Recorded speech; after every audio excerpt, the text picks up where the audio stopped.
Hello everyone, ito si Dr. Esperanza at kung bago kayo sa channel ko, ako ay nagbibigay ng mga math videos mula sa algebra hanggang sa college level calculus. And for today, andito kayo ngayon sa workshop ko at for the next 20 minutes or so, tuturuan ko kayo kung paano mag-solve ng quadratics kasama ng mga estudyante ko. So stick around at matuto na kayo kay Dr. That's why we have the third method. If it's not factorable, we can use completing the square method. I know it sounds complicated, but it's actually really simple. So you better stick around until the last one so that you would know the methods to use to solve for the quadratic equation. Do you know how to solve quadratic equation by graphing now? Or have an idea on how to solve it using graphing? Yes. Factoring? Yes. Completing the square? Of course not. That's why I'm introducing it. Okay, so how do you complete the square? This is really simple. You just need to know your square roots, your multiplication table, and you'll be able to answer this easily because not all quadratic equation is factorable. So let's use this. First, you need to know what the perfect square trinomials are. These are some examples of quadratic equations that's considered to be a perfect square trinomial. X squared plus 6x plus 9, x squared minus 10x plus 25, x squared plus 12x plus 36. Now the question is, why is it a PST? Or what is so special about this quadratic equations? It looks like the same quadratic equations we're looking at before, but why is this a PST? It's a hypothetical question because we're going to answer it right now. So, the reason why it's called a PST, it's because if we find the factors of 9, what are the factors of 9 that will give you 6 when you add them up? Number 2, x squared minus 10x plus 25. What factors of 25 can you think of that gives you negative 10 when you add them up? 5. Just 5? 5 times 5 is positive 25, but 5 plus 5 is not negative 10. Negative and negative. Negative and negative. What about this last one? 6 and 6. Positive or negative? Both positive. Both positive. And if we factor it out, this will turn into x plus 3, x plus 3. Can we simplify this further? Can we make the factored form a little bit smaller? Yes. We can change it into this, right? So, they are a special case of quadratics because they fall under a perfect square trinomial. Why? Because their factors are squares. Another vocab. When we talk about squares in algebra, it's not just the shape of a square. What is a square in algebra? Give me an example of a square in algebra. I'll give you one. 9, because 3 times 3 is 9. Give me another one. 6 times 6. So what is a square? 36. 36 is a square because 6 times 6 is 36. Give me another one. That is not in this example. Give me one. 16. 16 because it's 4 and 4. Give me another one. 49. 49 because it's 7 and 7. Give me another one. 64. 64, 8 and 8. So you got the idea now? Okay, so those are the squares. Not like the shape of a square. And we're going to look for squares. That's why this method is completing the square technique. So if you've heard about completing the square, it's not about completing and drawing a square. It's about finding the squares that would make up for that quadratic equation. Okay, now, this is a formula that we're going to be using to find the constant term. To find the constant term in our equation given the middle term. So if we're going to go backwards to find the constant term, you'll take half of the middle term and you square it.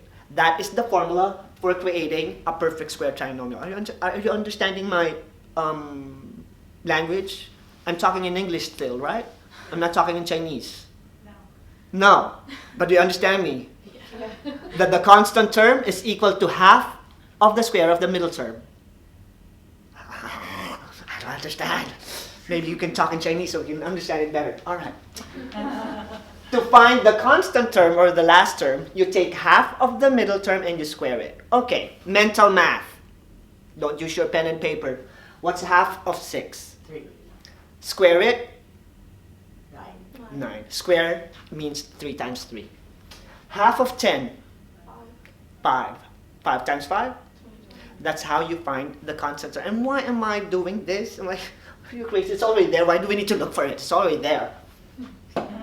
Because sometimes it's not there. Like this. Give me the constant term so I can produce my PST.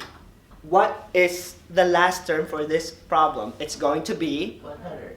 Good job! Why is it 100? Half of 20. Half of 20 is 10, and square of 10 is 100. Yes! And if we convert this into a perfect square trinomial, it will look like this. Got it? Good. Can you change this into a square of binomial? Do it on your paper. Try it. That's what I said. Is that what you said? What did you say? I said 16. Oh, so you're wrong. You're right. It's 4. Got it? Oh, okay. Yeah, for a second I was like, oh, yeah. I'll edit this. But yes, it's going to be 4. What about the last one? Oh no. Oh no. Why is it an oh no? It's got half to 2.5. Because it's a decimal? Because it's a fraction? Yep. Alright. Half of 5 is 5 over 2, right? Technically, it's 5 over 2. And you square it. And when we square it, we can distribute the exponent to the numerator and the denominator, right? It's a valid math move. What is 5 squared? 25. What is 2 squared? 4. So everything can be solved. Alright? It may be a little bit complex because it's an odd number, but at least you can still construct your perfect square trinomial. So if we convert this into a binomial, what will be my binomial? X plus what? 25 over 4. Is it 25 over 4 or 5 over 2? 5 over 2. Oh, 5 over 2. Let's see twice. And these are your binomials, and this is what we're going to be looking for in our solution. Okay. Now that you know how to complete the square, this is what we just did. Completing the square so we can have a perfect square trinomial. Easy? Easy? A little bit difficult, but at least you know why it's 25 over 4, right? So now, let's complete the square. Because we haven't solved the quadratic yet. We're just completing the square. Now, how are we going to use this scale to complete the square? Okay, I'll show you. So just pay attention how I will use all the skills I just taught you to solve for x. So to complete the square, the first thing that you need to do is to get rid of the constant.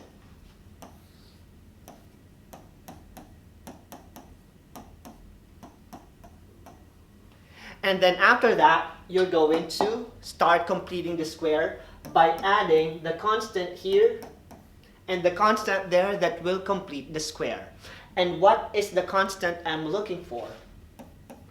It's half of 8 and you square it. What's half of 8? 4. What's 4 squared? 16. And now you have a perfect square trinomial. And what is so special about a perfect square trinomial? Because now we can modify this into factors of, what's the first factor here? What factors of 16 that gives you 8 when you add them up? 4. 4. Right? Can we simplify this into a single binomial?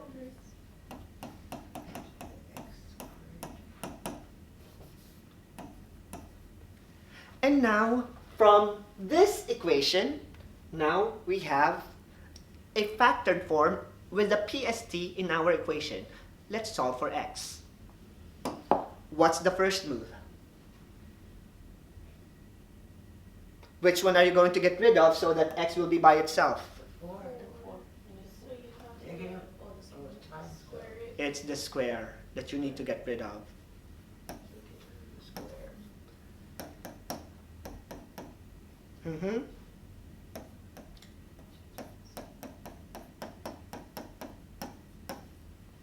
Now, is x by itself? You need to subtract 4.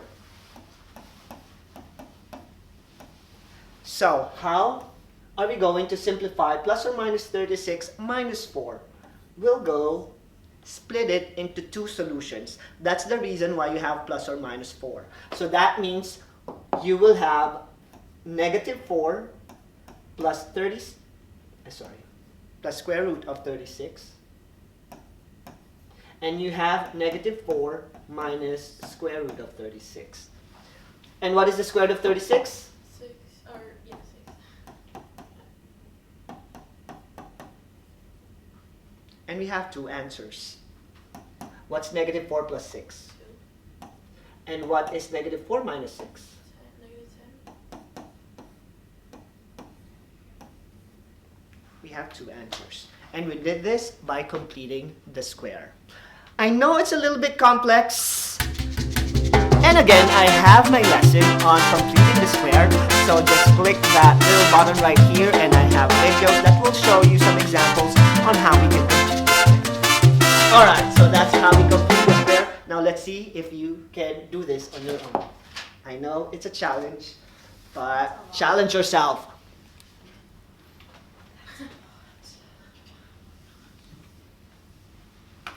Okay.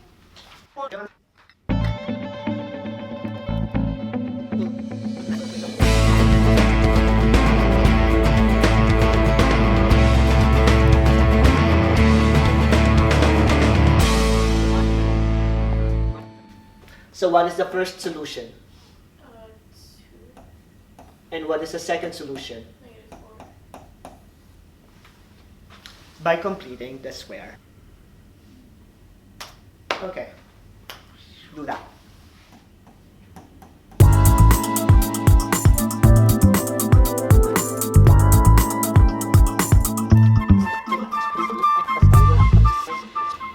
Because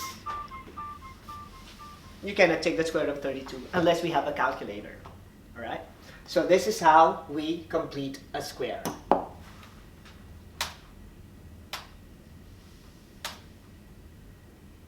How about this? How are we going to complete a square with an example like this? We cannot separate it first because to be able to complete the square, the quadratic term needs to be equal to 1. And in this case, it's not equal to 1. So how are we going to modify the function so that it will equal to 1, or the quadratic term will be 1? Yes, you will divide negative 3 on both sides. So this is negative 3 divided by negative 3 divided by negative 3. And whatever you do on the first side, you need to do it on this side as well.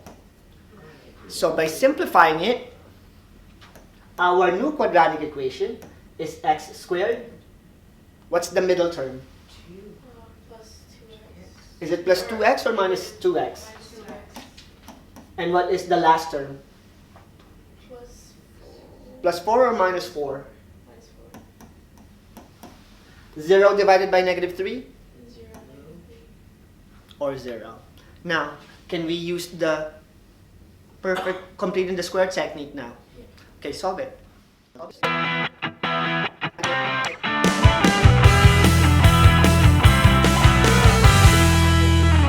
Square root of 5. And we're done. Because we cannot take the square root of 5 manually unless we have a calculator. And if we have a calculator, our answer will be in decimal form. Okay? Can we use the completing the square technique for this one, by the way? After you simplify it. But can you simplify it? If you simplify it, what will happen if we divide everything by 3? You get fractions. You'll get fractions. And when we do fractions, it gets more complicated, right? We can still solve it using a fraction, but see how this will look like if we do it using a fraction. You don't need to solve it, but I will. A little bit.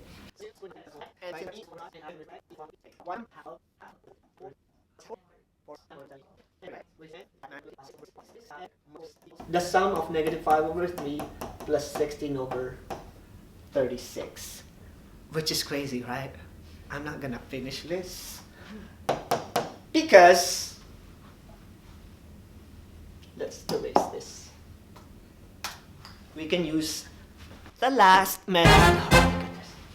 Quadratic formula. This is the last method that we can use in solving for x. Have you heard about the quadratic formula? Have you used it before? Yeah. Yes. Do you remember what the quadratic formula is?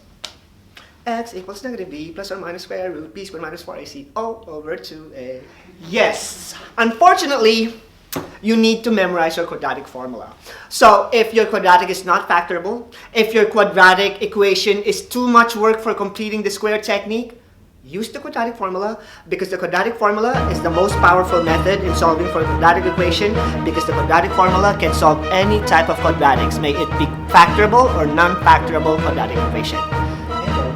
Yes, this is the quadratic formula, and again, this is powerful because no matter what your quadratic equation looks like, if you use this, you will always find your answer. Now, why did I not use this in the first place and get rid of the factoring, completing the square? Because those are limited, it has limited powers because it can only solve certain quadratic equation, unlike this. The reason is because it's too much work. Alright, so let's solve the first one. So let's say we have 2x squared plus 3x minus 7 equal to 0, and we need to solve it using the quadratic formula. So the quadratic formula is x equals -b plus or minus the square root of b squared minus 4ac all over 2a. And how did I memorize it really fast? It's because I've been doing this for over 15 years now. And the more you use math, the better you become at it. And I've memorized it because I've been using it all the way through. Okay, now, how do we use the quadratic formula? We need to identify what A is, what B is, and what C is. What is A, B, and C in this quadratic equation? What is A? A is 2x. Not 2x, but just 2. 2. Just the coefficient of your equation. What about B? 3. And what about C? -7. -7. Don't forget the signs because the signs of those A, B's, and C's are important. Now that we have our A, B's, and C, we're going to plug it into the formula. And this is the formula. So now we will replace it with the values. So we'll have -3. -b plus or minus the square root of b squared minus 4ac all over 2a. And then we will solve it. What's negative times 3? -3. What is 3 squared? 9. What is -4 times 2, -7? Now, without even answering it, is the answer for -4 times 2, -7 a positive number or a negative number? Negative. Positive because there's 2 negatives. It's positive because there's 2 negative. That's one technique that you can use in a quadratic formula. If you're seeing 2 negatives, you know it's going to be positive. Because that's a common error that most students do. They put minus right away.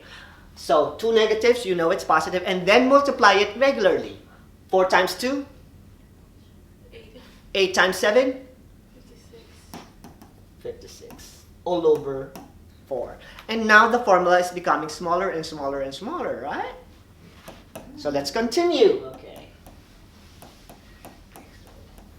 Now let's simplify this. What is 9 plus 56? 65?65. Right? So are we right the first time? Yes. All over 4. Now, Over 4. is 65 a perfect square? No.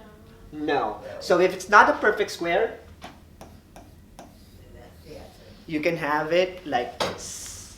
So that is your final answer. As long as the square roots are not perfect square. Another version of your answer could look something like this. So that you can show that there are two x's explicitly. You have -3 plus square root of 65 all over 4 and -3 minus square root of 65 all over 4. That's another way of representing your answer for the plus and minus symbol. Okay, let's see if we did it right. We use the quadratic formula. We have this A, B, and C. Quadratic formula. We have the substitution. And we have 65. We did it right. And that is the factors that we are looking for. Or -3 plus square root of 65 all over 4. Or -3 minus square root of 65 all over 4. So the quadratic formula will always work in any quadratic equation, no matter if it's factorable or non-factorable. So if you think you cannot factor, just use the quadratic formula because it will always give you the answer. So, on your own, can you please solve this using the quadratic formula?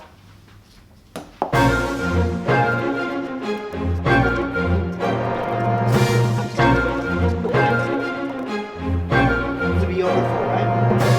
Yeah. Oh yeah, sorry. Alright, 3 over 4. Yeah, negative.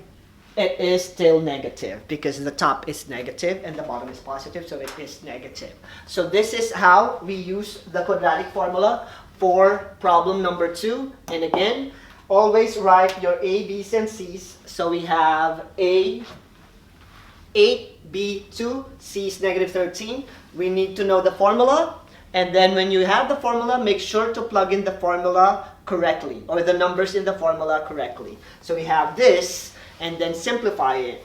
You're seeing two negatives, so you know you will end up adding when you simplify the square roots. So we'll have -2 plus or minus 4 minus 96, which is positive 96, which gives you 100. And now that you have 100, you can further simplify it because you know that this will turn into -2 plus or minus 10 all over 16. And you'll have two answers, which is -2 plus 10 all over 16 and -2 minus 10 all over 16. And then you simplify the fractions, which we computed. And what is the first fraction? 1/2? 1/2. And 3/4. -3/4. -3/4. Now, for the last method, we're going to be using technology.